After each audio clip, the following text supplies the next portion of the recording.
Okay, so today we're going deep on mindset. Sounds good. I was looking over the listener questions, and one quote really jumped out. Oh, yeah? Which one? It just says, your mindset equals your reality. Pretty bold statement, right? Definitely gets your attention. I mean, it sounds good, but is there really anything to it? Or is it just, another motivational poster? Well, it's easy to dismiss that kind of thing as just, positive thinking. Right. But the truth is there's a lot of science that backs up the idea that our mindset really does shape our reality. Oh, wow. Okay, so there's more to it than I thought. Yeah, a lot more. Our beliefs about ourselves and the world around us, they actually influence how our brains perceive and process information. So it's like even if two people see the same thing, they might interpret it differently based on their mindset. Exactly. Like imagine two people looking at a glass of water that's half full. Okay. Someone with a positive mindset might see it as half full and focus on the fact that there's still some water left. Right. But someone with a more negative mindset might see it as half empty and dwell on the fact that some of the water is gone. That's a great example. I can definitely see how that applies to everyday life. Absolutely. And it goes even deeper than that. Our beliefs can also affect our actions and behaviors. Oh, how so? Well, if you believe that you're capable of achieving something, you're more likely to take action and put in the effort to make it happen. That makes sense. But what if you have a belief that's holding you back? Like a fear of failure or something? Well, that's where the idea of training your mind comes in. Okay, yeah, that was something else that came up in the listener questions. Right. Well, the good news is that our brains are incredibly adaptable. They can actually change and form new connections throughout our lives. It's called neuroplasticity. Neuroplasticity. That sounds complicated. It's a big word, but the concept is pretty simple. Basically, it means that our brains aren't fixed. We can actually rewire them by changing our thoughts and behaviors. So even if we have deeply ingrained beliefs or habits, we can still change them. Exactly. It's not always easy, but it's definitely possible. With the right tools and techniques, we can train our minds to think in more positive and empowering ways. That's really encouraging to hear. So what are some of the tools that people can use to start training their minds? Well, there are a lot of different approaches, but some of the most effective ones include things like mindfulness, positive affirmations, and reframing. Okay, let's break those down one by one. What exactly is mindfulness? Mindfulness is all about paying attention to the present moment without judgment.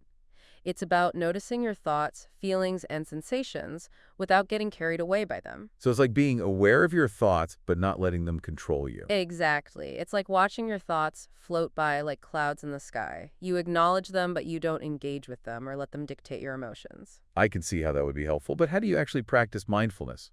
Well, there are a lot of different techniques, but one simple one is to just focus on your breath.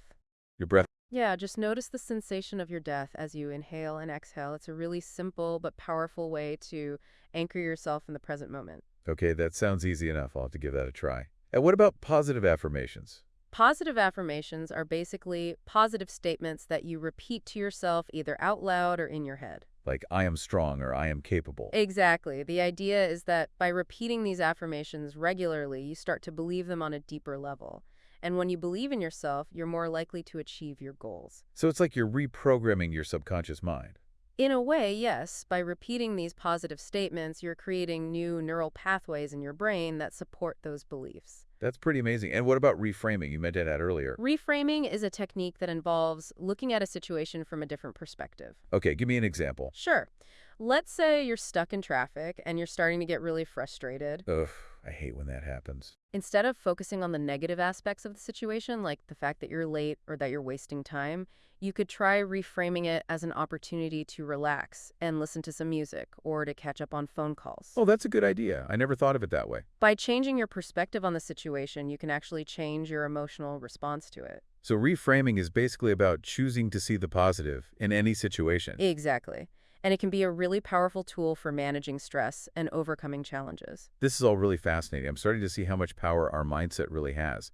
And speaking of power, our original quote also said, success starts in your head before it happens in life. Right, and that's another area where mindset plays a huge role. So you're saying that our beliefs about success can actually influence whether or not we achieve it. Absolutely. If you believe that you're capable of achieving your goals, you're much more likely to take the steps necessary to make them happen. But what about things like talent or hard work? Don't those matter too? Of course they do, but mindset is the foundation. It's what fuels your motivation and determination. So it's like mindset is the starting point, and then talent and hard work take you the rest of the way. Exactly. And there's a lot of research to support this idea. Studies have shown that people with a growth mindset, meaning they believe that their abilities can be developed through hard work and effort, are more likely to succeed than those with a fixed mindset who believe that their abilities are predetermined.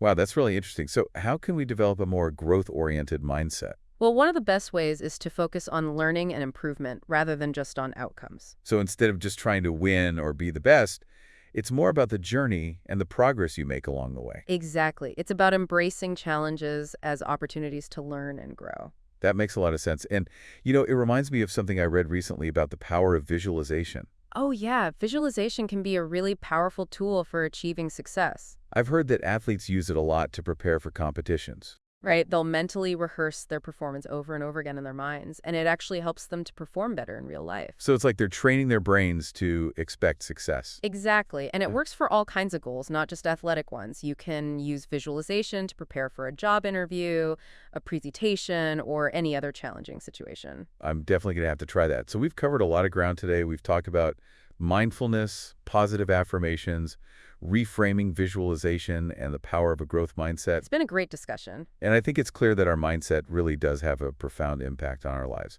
But before we wrap up, I wanted to ask you one more question. Sure, what is it? If you could give our listeners one piece of advice about mindset, what would it be? That's a tough one. But I think I would say this. Pay attention to your self-talk. The things you say to yourself on a daily basis have a huge impact on your beliefs and your actions. So if you're constantly putting yourself down or doubting your abilities, that's going to affect your mindset in a negative way. Exactly. But the good news is that you can change your self-talk. You can choose to focus on your strengths, your accomplishments, and your potential. That's a great reminder. I think we all need to be more mindful of the way we talk to ourselves. I agree, and I think that's a great place to leave it for today. I think so too. So to sum it all up, our mindset is incredibly powerful. It shapes the way we see the world, the way we feel, and the way we act. And the best part is that we have the power to change our mindset for the better. Exactly.